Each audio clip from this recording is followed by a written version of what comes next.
Channel learning with smart श्रद्धा में। आज हम पढ़ेंगे टाइप्स ऑफ प्रोनाउन के बारे में। इससे पहले हमने पढ़ा था पर्सनल प्रोनाउन के बारे में। अगर आपने वो वीडियो नहीं देखी है तो डिस्क्रिप्शन में आपको लिंक मिल जाएगी, आप वो वीडियो जरूर देखिएगा। अगर आप वो वीडियो देखेंगे तो आपको ज्यादा अच्छे से समझ पाएंगे कि टाइप्स ऑफ प्रोनाउन क्या होते हैं। चलिए आज हम पढ़ेंगे टाइप्स ऑफ प्रोनाउन के सेकंड टाइप के बारे में, इंट्रोगेटिव प्रोनाउन में। इंट्रोगेटिव प्रोनाउन के बारे में आज हम पढ़ेंगे, ठीक है। पार्ट 1 हमारा था पर्सनल प्रोनाउन के बारे में। अब हम पार्ट 2 स्टार्ट कर रहे हैं जिसमें हम पढ़ेंगे इंट्रोगेटिव प्रोनाउन के बारे में। चलिए रीड करते हैं। देखिए, a interrogative pronoun is a pronoun that is used to ask a question or something or to interrogate, ठीक है। इसका मतलब क्या होता है हम डेफिनेशन से समझते हैं। इंट्रोगेटिव प्रोनाउन क्या होता है? इंट्रोगेटिव प्रोनाउन वो प्रोनाउन होता है जिसका यूज हम किसी से क्वेश्चन करने के लिए करते हैं। इंट्रोगेटिव प्रोनाउन क्या होता है? इंट्रोगेटिव प्रोनाउन वो प्रोनाउन होता है जिसका यूज हम किसी से क्वेश्चन करने के लिए करते हैं। किसी से क्वेश्चन पूछने के लिए हम जिस प्रोनाउन का यूज करते हैं उसे हम बोलते हैं इंट्रोगेटिव प्रोनाउन।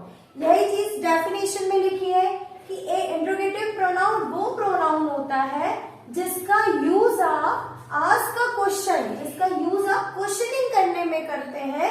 ऐसी प्रोनाउन को हम क्या कहते हैं? इंट्रोगेटिव प्रोनाउन कहते हैं, ठीक है। चलिए इसके एग्जांपल समझते हैं।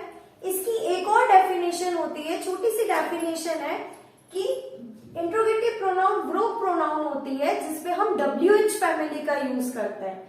WH फैमिली हम किसे बोलते हैं? जैसे कि व्हाट, हु, विच, whom, ये होती है हमारी WH फैमिली। तो इनका जहां पर भी यूज हो रहा है तो हम ये कह सकते हैं कि वो हमारी इंट्रोगेटिव प्रोनाउन है, ठीक है। देखिए अब एग्जाम्पल के लिए यहाँ पे हमने क्या लिया है? Who, which, what, who, whose etcetera. तो इन सभी का यूज हम क्वेश्चन बनाने के लिए करते हैं। हम व्हाट का यूज करते हैं, व्हाट इज योर नेम, ठीक है। तो व्हाट से हमने एक क्वेश्चन बना लिया। तो जिस तरीके से इंट्रोगेटिव प्रोनाउन यूज इसलिए होती है ताकि हम क्वेश्चनिंग कर सके या क्वेश्चन बना सके। जैसे हु का हम क्वेश्चन बनाते हैं, हु आर यू, ठीक है। वेयर का बनाते हैं, वेयर डू यू लिव। इस तरीके के लिए क्वेश्चन बनाने के लिए जो प्रोनाउन यूज होती है उस प्रोनाउन को हम कहते हैं इंट्रोगेटिव प्रोनाउन। चलिए आप लोग इसका नोट डाउन कर सकते हैं या आप स्क्रीनशॉट ले सकते हैं, ठीक है। चलिए ठीक है, चलिए अब हम स्टार्ट करते हैं डेमोन्स्ट्रेटिव प्रोनाउन के बारे में। ओके, अभी हमने पढ़ा इंट्रोगेटिव प्रोनाउन के बारे में। अब हम स्टार्ट करते हैं टाइप्स ऑफ प्रोनाउन का थर्ड टाइप डेमोन्स्ट्रेटिव प्रोनाउन के बारे में। चलिए रीड करते हैं। अ demonstrative pronoun is a pronoun used to demonstrate any object or to point to something in a sentence is called a demonstrative pronoun। चलिए definition समझते हैं। डेमोन्स्ट्रेटिव प्रोनाउन क्या होता है? डेमोन्स्ट्रेटिव प्रोनाउन वो प्रोनाउन होता है जो किसी भी सेंटेंस के अंदर ऑब्जेक्ट को क्या करता है? पॉइंट करता है, ठीक है। किसी भी सेंटेंस के अंदर किसी भी ऑब्जेक्ट को पॉइंट करता है, ठीक है, पॉइंट करता है, दिखाता है, उसे हम बोलते हैं डेमोन्स्ट्रेटिव प्रोनाउन। देखिए डेफिनेशन में तो यही लिखा है, देखो यहाँ क्या बोला है? डेमोन्स्ट्रेटिव प्रोनाउन वो प्रोनाउन होती है जो किसी भी ऑब्जेक्ट को क्या करती है? डेमोन्स्ट्रेट करती है। डेमोन्स्ट्रेट का मतलब होता है दिखाना। क्या होता है डेमोन्स्ट्रेट का मतलब? दिखाना या बताना, ठीक है। तो डेमोन्स्ट्रेटिव प्रोनाउन क्या करती है? किसी भी सेंटेंस में ऑब्जेक्ट को पॉइंट करती है। क्या करती है? पॉइंट करती है। क्या करती है? पॉइंट करती है किसी भी ऑब्जेक्ट को सेंटेंस के अंदर, ठीक है। डेफिनेशन समझ आया आप लोगों को? फिर से एक बार रिपीट कर देती हूँ। डेमोन्स्ट्रेटिव प्रोनाउन वो प्रोनाउन होती है जो किसी भी सेंटेंस में ऑब्जेक्ट को क्या करती है? पॉइंट करती है या डेमोन्स्ट्रेट करती है, दिखाती है। एग्जाम्पल के लिए समझते हैं, जैसे डेमोस्ट्रेटिव प्रोनाउन में जहां पर भी दिस, दैट, दीज या दोस का यूज हो रहा हो वो डेमोस्ट्रेटिव प्रोनाउन होती है। ठीक है, जिस भी सेंटेंस में आपको दिस, दैट, दीज, दोस दिख रहा हो तो वो जो प्रोनाउन होगी वो डेमोस्ट्रेटिव प्रोनाउन होगी। दिस का मतलब समझ लेते हैं। देखिए, दिस का यूज हम कब करते हैं? दिस का यूज हम तब करते हैं जब हमारे सामने पास में अगर कोई चीज रखी है तो हम बोलेंगे this is a chair, this is a board. अगर कोई चीज तेरे पास में है तो मैं दिस का यूज करूंगी।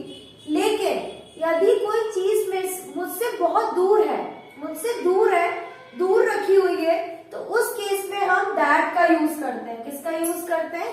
दैट का यूज करते हैं। जैसे that is a window, that is a door, that is a bat. तो हम कब यूज करते हैं दैट का? That is an aeroplane. तो जो चीज दूर होती है उसको बताने के लिए हम दैट का यूज करते हैं। अब दीज और दोस क्या होता है? देखिए, सिंगुलर पर्सन के लिए दीज यूज होता है और उसी को यदि प्लूरल में यूज करना हो तो हम दीज का यूज करते हैं।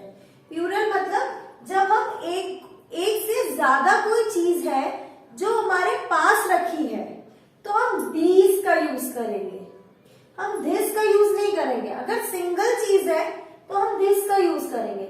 लेकिन एक से ज्यादा चीज रखी है, चेयर नहीं रखी है, चेयर्स रखी है, तो हम उस केस में दीज का यूज करेंगे कि this is a chair, this are chairs, ऐसा यूज करेंगे। ठीक है, सॉरी, क्या यूज करेंगे? These are chairs. ओके, तो जब पास में रखी हुई चीज एक से ज्यादा है तो हम दीज का यूज करेंगे।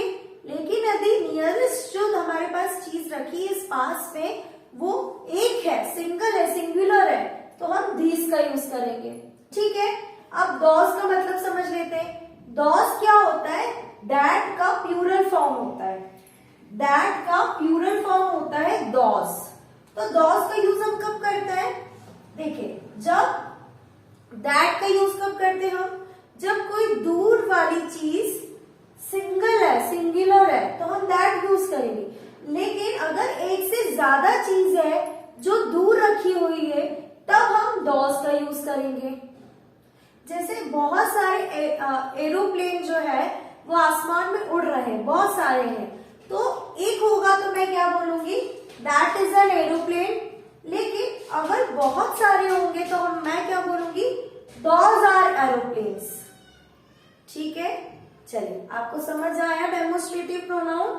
देखिए, मैं हट जाती हूँ, आप लोग स्क्रीनशॉट ले सकते हैं या नोट डाउन कर सकते हैं। अगर आपको कुछ भी डाउट होता है तो आप मुझे कमेंट सेक्शन में कमेंट कर सकते हैं। ऐसी और इंटरेस्टिंग वीडियो देखने के लिए आप चैनल को सब्सक्राइब करना मत भूलिएगा और बेल आइकन को जरूर प्रेस कर दीजिएगा ताकि आपको वीडियो की नोटिफिकेशन सबसे पहले मिल सके।